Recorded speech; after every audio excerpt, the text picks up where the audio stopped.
Hey friends, if you've ever fallen in love with that spicy sweet flavor in Korean food, you probably already know Gochujang, Korea's famous red chili paste.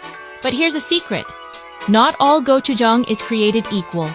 Today, I'm sharing the different types of Gochujang you need to know, and the best ways to use them so you never settle for just okay flavor again. Let's kick things off with the OG, traditional Gochujang.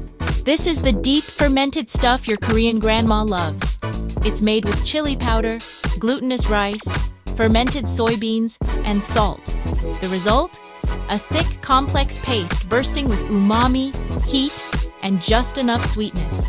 I love using this stuff in hearty dishes. Think spicy stews like kimchi jjigae or classic bibimbap.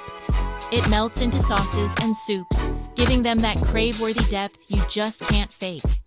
Next up, let's talk about Ssamjang. If you've ever gone out for Korean BBQ and wondered what that thick, savory dip was for your lettuce wraps, this is it. Ssamjang is Gochujang's chunky cousin. It's mixed with doenjang, Korea's soybean paste, plus plenty of garlic, sesame oil, and sometimes even chopped veggies. It's salty, nutty, and not as sweet, so it balances grilled meats like a pro. I'll be honest, I could eat this straight out of the jar with a spoon. Now, for those who like things a bit milder, there's cooking Gochujang, or mild Gochujang. This one's usually a brighter red, a bit smoother, and sometimes comes in a handy squeeze bottle. It's less fermented and more approachable, with extra sweetness and less funk. When I need a quick spicy mayo, salad dressing, or a drizzle for fries, this is my go-to.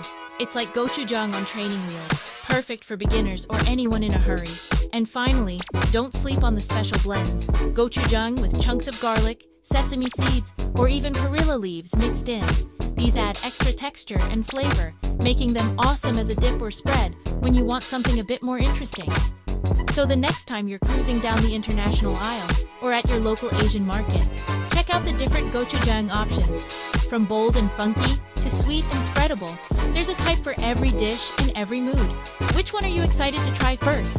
Drop your favorite in the comments and let's geek out over Korean food together. Thanks for watching and see you in the next food adventure. Thanks for watching. If you enjoyed the video, make sure to hit that subscribe button for more awesome content. And don't forget to smash that like button. Thanks for the support. See you in the next video.